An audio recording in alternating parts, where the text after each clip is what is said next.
So, so here we are, Lab 11, torque and rotational inertia. Let me say a few words before you start watching the video. I urge you as much as possible to do these lab exercises on your own, to do as much as you can and just use the video. I'm going to give you some hints, but it's much better if you can figure out how to do things on your own. So do as much as you can, and then come to the video if you're stuck or you need help. So if it were me, the first thing I would do is read through the instructions and run the video, run the simulation and see what we're doing. Just look at it and think about what's going on. So it follows the description: 1 turn, 2 turns, so the barrier kicks in. It's still spinning. Oh yeah, we can see it slowing down, and then gradually comes to a stop. But notice the clock is still running. So one person, even the first time I did it, I made the mistake of thinking that it stopped at 4 seconds. It doesn't stop at 4 seconds, right? So you have to find out when it stops. And let's take a look at the questions that are asked. So we want to know the initial angular velocity, omega initial, omega final. We want to get the angular acceleration, the direction of it. We use that to get the torque, and then the torque to find the friction force. Okay, so I don't know if you can puzzle that out in your head, but it all makes sense. However, there's one thing to notice. It's very important in these kinds of problems. There were 3 sections, 3 different parts to the problem. There's the part before the barrier kicks in where the angular velocity is constant, and that will be the initial velocity of when the barrier kicks in. And then the final velocity is 0, but there's a period of time where it sits there at 0. So there's actually 3 sections. There's the constant velocity section, there's the deceleration part of the problem, and then there's the part of the problem at the end where nothing happens. So to get the acceleration, we find the initial velocity by just watching it go through the 2 rotations that it does before the barrier kicks in, because that will be the velocity of the disk when the barrier kicks in. And then the final velocity obviously is 0, but you have to find the time when that occurs, right? You don't know the time, and that needs to be done. Let me just show you that. So to find the the time when it stops, you want to run the video and bring it right up till about when it stops, and then use the stepping buttons. And you got to be very careful to find the exact time when it stops. It's not easy to do that, but use the stepping buttons to do that as best you can. Alright, once you have the time, you're ready to calculate the acceleration, which is the change in angular velocity over time, or omega final minus omega initial over t, and we have all that. And notice that it's the omega final, which is 0. The omega initial is the number. You're going to get a negative acceleration. And so keep in mind that the object is rotating counterclockwise, which is considered positive. But if it's slowing down, the acceleration must be negative. At this point, it would be a good idea to have a free body diagram. So try drawing the free body diagram of the disk and see what you get. So check to see that you got all the forces. Notice that the disk has a mass, so it's going to have a gravity force acting at from the center. And it's supported by some axle, so there has to be a normal force. I called it Fn1 because when the red object presses against the disk, it's going to exert a normal force on the disk this way. But since there's friction, there'll be a friction force this way. So notice the friction force is down, not up, because the wheel is accelerating this way and the force has to be opposite the way it's moving because it's slowing it down. And so the torque is clockwise, the acceleration's clockwise. That's considered negative. And we want to find the friction force. But to find the friction force, we first need to find the torque.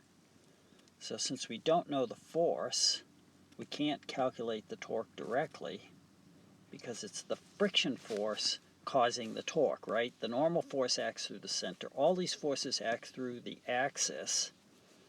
So none of the other forces cause a torque. So there's only one torque, and that will be equal to the rotational inertia times the acceleration, which we have. So we can find out what the torque is if we get this. So do you know how to get that for a disk? Well, you should know. The inertia of a disk, it's on your equation sheet, is 1/2 mr squared. And what's the m? The mass of the disk. What's the r? The radius of the disk. How do you get that? You measure it. And once you have that, then you can solve for the torque. The net torque, of course, but there is only one torque. And once you know the torque, then you can use this equation to get the friction force. Just solve it. It's going to be friction equals what? Torque divided by r divided by the sine of theta. But notice the angle between the r and the friction force F is 90 degrees, so the sine of theta is going to be 1. Okay, next problem. So it makes a note. Notice the note that the description that I use is slightly different from that the simulation uses. The most important one is they changed the centimeters to meters, and I won't explain now why I did that. It makes the pulleys rather large, but just ignore that problem. So, as always, it's just a good idea to run the simulation, so let's do that. And so I think we can assume they start from rest, and the black mass attached to the red one is accelerating faster, and then it comes to an end, and the position is given to us and the time is given to us. And so the first question is, what's different between the green and the red? They're the same size. So I think you can infer from what's happening is the green one must be more massive because it has more inertia and doesn't accelerate as much. Okay, so let's go to the list of questions. By the way, I might have mentioned last time, you can see that when you play the animation in the video, it's a bit jumpy, but when you actually do the animation, it's quite smooth, so you can just ignore the jumpiness of the replay. So after you answer the multiple choice questions, you're going to go to the green disk and collect some data and do some calculations. It's always a good idea to have free body diagrams. So here's the free body diagram of the disk. There's the weight, the mg force acting down, the axle holds the thing up, and there's a tension force on the string. And since the disk itself isn't moving, this force and these two forces would have to be equal and opposite. That doesn't come up in the problem, but it's useful to notice that. And since there are three forces, but two of them don't exert a torque, the only torquing force is the Ft force. When we go to the hanging mass, so there's an unbalanced torque, in other words, and the disk will accelerate with an angular acceleration. When we go to the mass, we have a tension force up and an mg force down. So the force of gravity for the disk, the force of gravity for the mass. Notice I made it a little bit bigger because these two forces are not equal and opposite. Why? Because the object is not stationary, it's not moving at a constant velocity, it's accelerating down, so the down force has to be bigger than the up force. And we'll use these free body diagrams to get the information we need to work our way all the way back to what is the mass of this disk. So here are the 6 things that you need to find, and the first one is the acceleration of the falling black disk. And by now you should know, you go to your kinematics equations, you pick the one that's appropriate, and as usual, the one we use the most is the equation number 3. And you get 2 times delta y. When you solve that equation over t squared, right? We use this a lot. That will get you the acceleration. And then since the hanging mass is tied to a string, it's going to fall with the same acceleration as the rim of the disk, right? And so this acceleration is the tangential acceleration of the rim. And so we can get this simply by taking the tangential acceleration and dividing it by the radius of the disk. That's from group number 3 of the rotational kinematics equations. And of course the sum of the forces are going to be equal to the mass of the falling disk times its acceleration, which we have. And the sum of the forces, there's 2 of them. So if we were to write that out, this should be familiar to you by now. So the sum of the forces equals the mass times acceleration. There's 2 of them, ft minus mg. We have to put a negative sign in for the acceleration, or you have to put in the acceleration as negative. And when you do the algebra, we've seen this before, you get ft equals, factoring out the m, mg minus a. The ft has to be less than mg, so you got to subtract that a. And then once you have the tension force, you can get the torque. What is that? So since we have the tension force, we can find the torque. The torque is r f sine theta. The r, you measure it. It's the distance from the axis to the force. That is, in this case, the radius of the disk. The torquing force is the tension force, and the angle between those 2 vectors, that's what the theta is 90 degrees, so this is 1. That will give us the torque. Then, knowing the torque, we can find that. How are you going to do that? You simply use the relationship between torque and rotational inertia and angular acceleration, so you can find the rotational inertia simply by taking the net torque that we found and dividing it by the angular acceleration that we found. And then the mass, do you know how to do that? You use this equation. The inertia, the rotational inertia of a disk is 1/2 the mass of the disk times the radius of the disk squared. And since we know the inertia of the disk and we can measure the radius of the disk, we can find the mass of the disk. Okay, next problem. Let's take a look. Watch.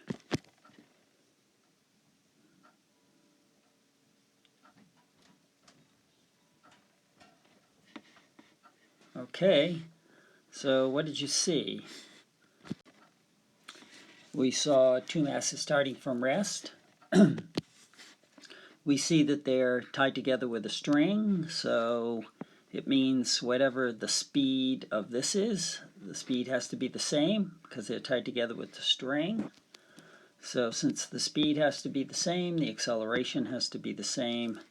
And since the string wraps around the outside of the wheel, that whatever the speed is at any instant, or whatever the acceleration is at any instant, the tangential that will be the tangential speed and tangential acceleration of the disk, right? Because they're tied by the string.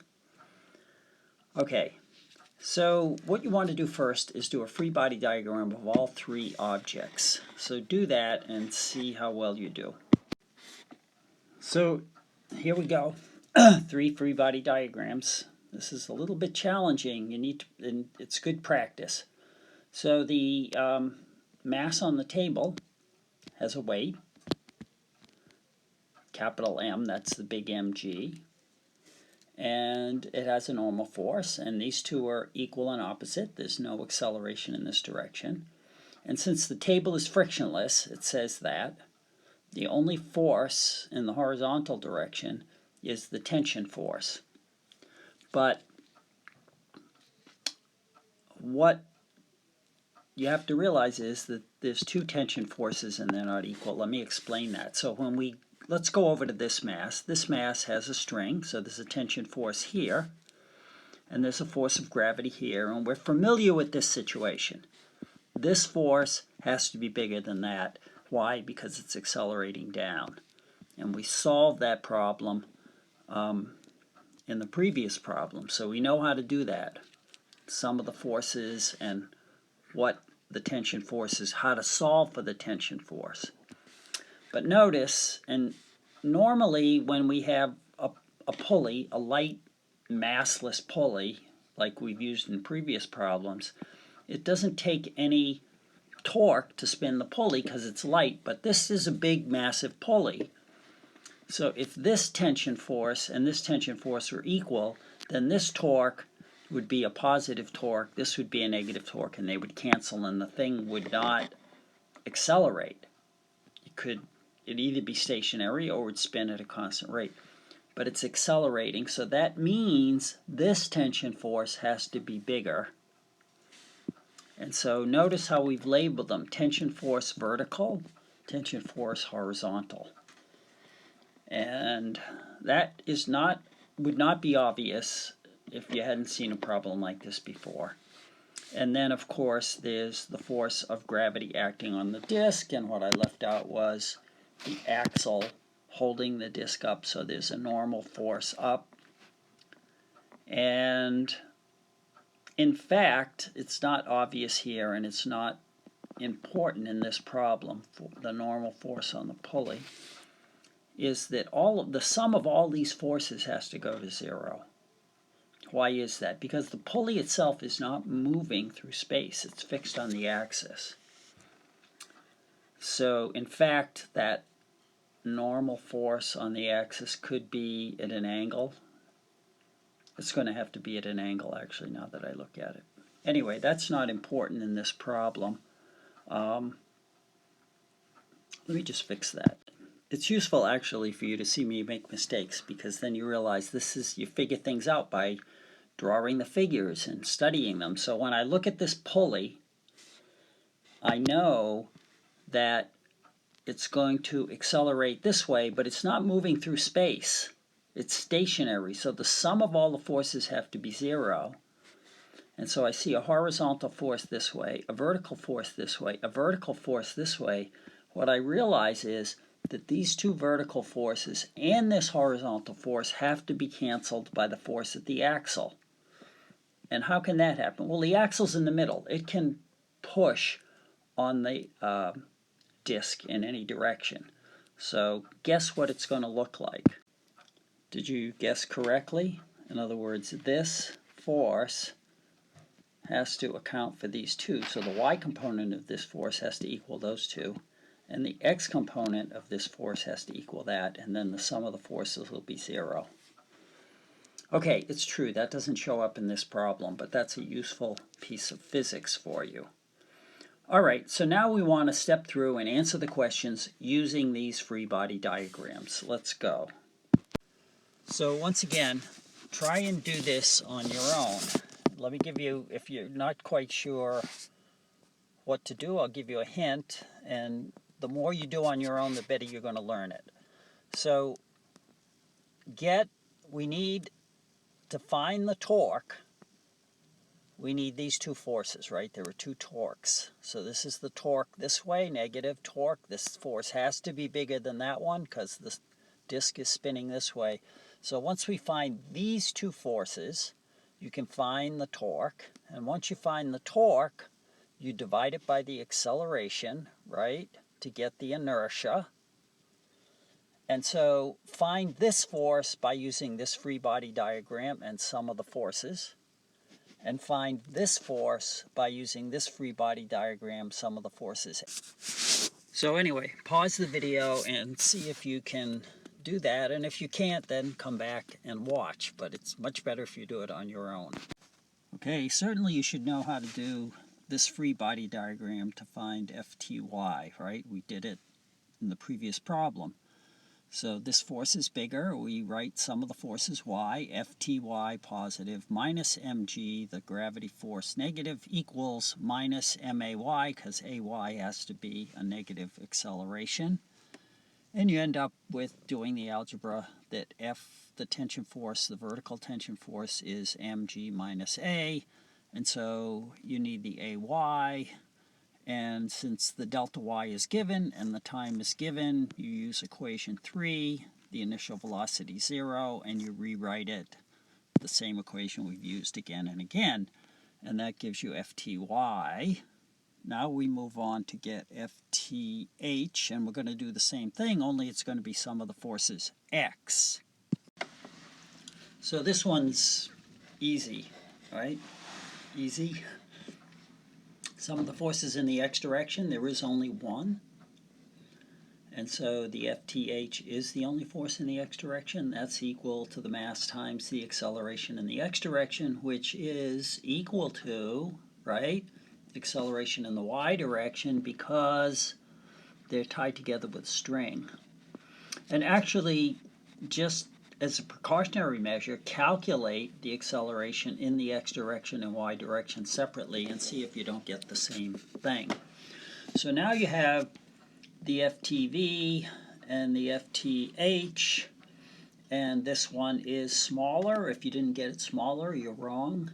And this one's bigger, and so this is a positive torque. This is a negative torque. There'll be a net torque in the negative direction, which is the difference between those two torques, and from that you can get the net torque, you can get the inertia of the disk, and then you can get the mass of the disk. Okay, hopefully you did that on your own. But anyway, let me just say, notice that in every one of these steps we start with the free body diagram, we write down the equation, and then we carry out the algebra. That's the pattern, the format that we always use. So anyway, sum of the torques equals I alpha. There's two torques. This is the positive torque. Why? Because this is clockwise. So so torque is R F sine theta, but in every case the sine of theta is 1, so I didn't write it. So the positive torque is R, that's R for the disk, times FTH. The negative torque, which is the bigger one, is negative R FTV. That's equal to, I put a negative sign because the acceleration's negative. And then I factor out the R, and you get this. This is going to be a negative number. This is going to be a negative number, so you can just make them both positive. And you need alpha. So what is alpha? You could calculate it by any number of ways, but the easiest way is alpha equals the tangential acceleration, which is the acceleration of either of the masses, divided by r. And r is, again, the radius of the disk, because that's the string is around the edge of the disk. And so the distance from the axis to the edge of the disk is the radius of the disk. And with the alpha, you get the I, just the sum of the torques over the alpha. And the I is also equal to, since it's a disk, 1/2 m r squared. And so with that equation, you get the m, and you're done.